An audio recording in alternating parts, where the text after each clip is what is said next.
a gente olha e fala, puta merda. Mas aí que tá. O pior, você não sabe.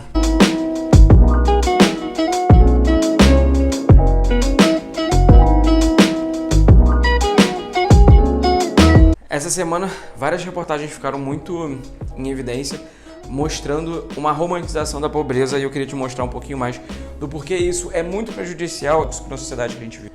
O primeiro ponto aqui que a gente vai conversar é sobre a questão do pé de galinha, né? Eu vi uma reportagem de uma pessoa falando, assim, nada contra a pessoa, eu acredito que ela provavelmente foi convidada para mostrar, mas isso vem de lá de trás, tá? Não é a primeira pessoa que faz algo do gênero. Falando basicamente sobre o pé de galinha e o como era bom o pé de galinha, né? Pro colágeno, porque, né? O pé de galinha tá voltando, tá em alta agora, né? Porque pé de galinha, para quem não sabe, é um alimento geralmente que as pessoas descartam, dão até para animais, né? Alimenta animais.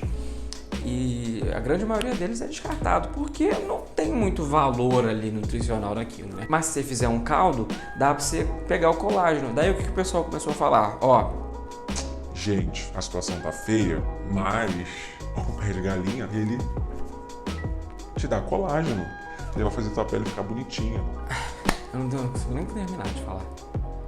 Por mais inocente que possa ser essa fala, você consegue entender o tão problemática que ela é? Porque ela faz o pobre e vê aquilo como, ai não, tá tranquilo. E aí ele acaba se colocando numa posição de aceitação. Daí tem a situação também de uma chamada jornalística que fizeram essa semana sobre o preço do gás, né, que também tá alto pra um caralho, aonde estavam falando, vizinhos se juntam para cozinhar no fogão a lenha.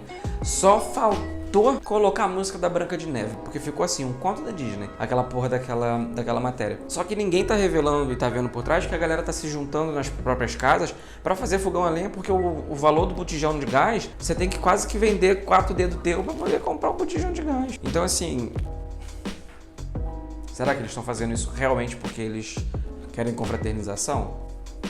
Não sei. Outro ponto também é a questão dos alimentos básicos, né? A questão do arroz. Agora está sendo vendido eu esqueci o nome do material, mas é uma espécie de farelo de arroz e feijão cortado ao meio. E onde eu quero chegar nisso? As classes, geralmente mais ricas, elas têm um discurso de fazer o pobre aceitar o local onde ele está como um local confortável. E isso é muito problemático porque faz com que a gente não responsabilize as pessoas que de fato precisam ser responsabilizadas. Hoje o quilo da carne tá aí transitando entre... Da carne de segunda, tá? Não tô falando contra filé, não. Tô falando carne de segunda mesmo. Tá transitando entre 35, 40 e poucos reais. Pra uma família com 4 pessoas, por refeição, eles gastariam, em média, 52 reais por refeição. Acho que não preciso falar porra nenhuma. E aí, ao invés de a gente entender que, porra, o governo tá nas mãos, com a faca e com o queijo, melhorar a questão do acesso da pessoa mais pobre, das pessoas não ricas, a esses itens de necessidade básica que tá garantido por essa merda aqui, ó. Cadê esse caralho? Aqui, ó. Que parece que não serve pra nada. O que eu quero que você entenda é, o governo ele tem instrumentos, principalmente voltados para a taxa de juros, né, para você conseguir controlar e organizar. Meu Deus, o gato da vizinha. Mulher. O gato tá do lado de fora, não tem uma tela. Sai daí! Ah, entrou. Oh, graças a Deus. Então o que eu quero que você entenda com esse vídeo, né? Onde eu quero chegar? O governo ele tem como organizar essas questões através do incentivo pela taxa de juros, né? Tá aumentando a taxa de juros. O dólar consegue ser regulado, né? Para poder inserir essa questão do baixar o preço da carne?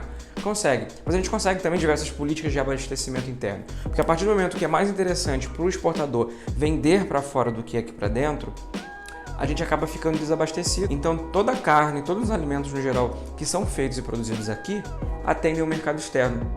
Tá entendendo como é que não faz sentido? Não faz sentido social, mas faz sentido para grandes empresários que estão pouco se fudendo para quem tá conseguindo comer ou não. Assim como esse governo. E por que eu tô chegando e falando nesse ponto, novamente tocando no governo? Assim que você enxergar que a carga tributária em cima das pessoas não ricas é muito maior e o governo simplesmente durante esse momento está diminuindo os impostos sobre os empresários, daí a gente vai entender melhor do que eu estou falando. A situação do jeito que a gente está encontrando hoje, o setor de inflação alta, a inflação ela acontece, é um fenômeno da economia que é natural. Proteger as pessoas dessa inflação é um dever do Estado, principalmente as pessoas mais vulneráveis.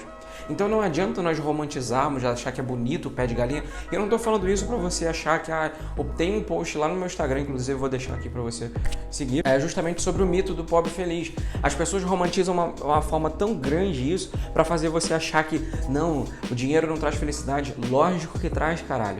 Para e pensa, observa como que o dinheiro sim traz felicidade. A partir do momento que você tem acesso a comer, a ter na sua mesa prato de comida com base, arroz, feijão e uma carne, aquilo é felicidade. Você conseguir comprar um remédio porque alguém está passando mal, alguém está doente, felicidade. Conseguir comprar o básico da alimentação é felicidade. E aí romantizam isso, transformando isso numa puta ciranda de flores que não faz nada de sentido. Romantizando, por exemplo, o acesso daquelas pessoas que tem que cruzar 4 dias de bote, andar 2 a pé, 3 de ônibus para conseguir estudar. O exemplo do menino esses dias que apareceu no Fantástico, eu fiquei também para morrer. O moleque subindo lá no topo da mangueira para conseguir pegar sinal de celular, porque não chegava a internet onde ele mora. Então tá na hora da gente parar com essa palhaçada de achar bonito esses exemplos de superação daquela pessoa, daquele idoso, por exemplo, que tá fazendo bolo até hoje, vendendo nas esquinas. Era pra essa porra desse velho tá aposentado, jogando seu dominó na praça. Não é pra ele ficar servindo de superação. Agora é isso uma questão. A gente precisa entender melhor e como resolver esses pontos, né? Como eu falei, o governo ele tem total autonomia e total responsabilidade sobre essas situações. E observa que hoje a situação está tão complicada que as famílias estão tendo que mudar os seus hábitos de consumo para conseguir se adequar em relação a isso. Então hoje a luz está tendo que ficar apagada, hoje as pessoas que compravam 1 kg de frango para 2 dias estão tendo que estender para 4. Tá vendo o quão desumano é isso? Porque a gente não consegue entender que o setor inflacionário, essas questões aí estão intrinsecamente ligadas à política. E aí você pode estar se perguntando, tá, Presley, por que isso acontece? A inflação ela tem um poder muito forte de queimar o seu dinheiro, destruir o seu dinheiro. E aí que mora um perigo muito grande. Por quê? Lembra do Kinder Ovo? Que você comprava, sei lá, R$1,50 quando você tinha 2 anos de idade? Agora você tem que praticamente arrendar um terreno para conseguir comprar um Kinder Ovo. O nosso dinheiro está perdendo valor durante o tempo. E o dinheiro das pessoas não ricas, ou seja, as pessoas mais pobres, estão em uma velocidade muito maior. Qual é o meu intuito principal com esse vídeo? É fazer você repensar um pouco as nossas escolhas para os próximos anos. Hoje o que a gente vive, basicamente, é uma situação de desleixo, literalmente, com a classe D e E, com as pessoas mais pobres. Ah, Presley, mas eu não estou dentro dessas pessoas. Calma lá, porque se continuar do jeito que tá, não demora muito não, tá? E aí, às vezes, a gente não enxerga muito porque a gente ainda não fez as contas, né?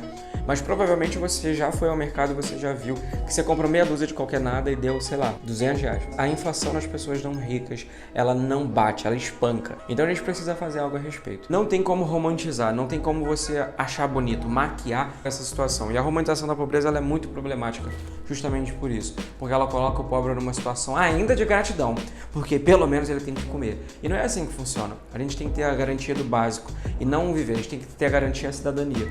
Então a partir do momento que nós temos a privação de acesso ao básico,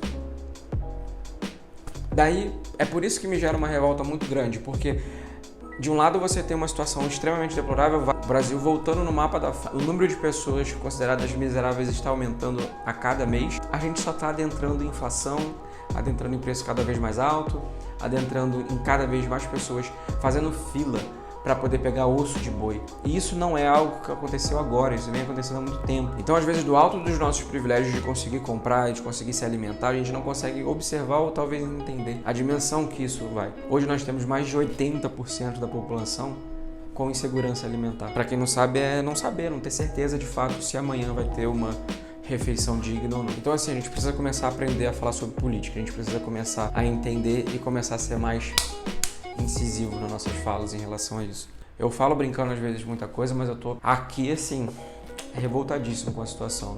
Primeiro revoltado com o governo, com as autoridades, né, por estar deixando a situação acontecer. E muitas pessoas ainda me criticam pelo meu posicionamento de entender melhor, visto que eu sou economista, né, tá aqui o negócio que não me deixa mentir. E eu acho de uma tamanha crueldade a pessoa saber como o sistema funciona e ainda assim cooperar para que ela abata os mais fracos. Uma dissertação em algum lugar, eu coloco na epígrafe uma frase, daí eu vou ler só um trecho para você. Daí, se você quiser ler esse documento aqui, no link da bio do Instagram tem meu curricular, lá tem o título da minha dissertação. Joga no Google, você vai ter acesso. Mas tá aqui. Na dúvida, fique do lado dos pobres. É uma frase de Dom Pedro Casaldáliga. Então foi isso que eu consegui aprender, né? Se eu tivesse que tirar uma lição da minha graduação, uma lição do meu mestrado, foi isso.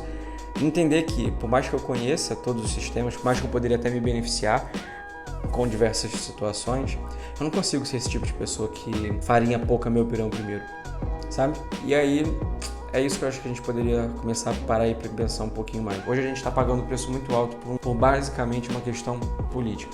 E a gente precisa sim conversar sobre isso. A gente precisa sim levar essa realidade dentro da nossa família. Aproveita que está chegando aí já. Aproveita um almoço de família para gerar esse debate com a galera, tacar fogo no pau. Porque a gente precisa sim conversar sobre essas questões. Tá joia? Então é isso. Limpei metade, vou limpar a outra agora, porque nem me empolguei falando. Mas se você gostou desse vídeo, comenta aqui embaixo, se inscreve nesse canal, deve ser aqui embaixo, e manda esse vídeo para mais alguém que eu tenho certeza que vai fazer diferença na vida de alguém.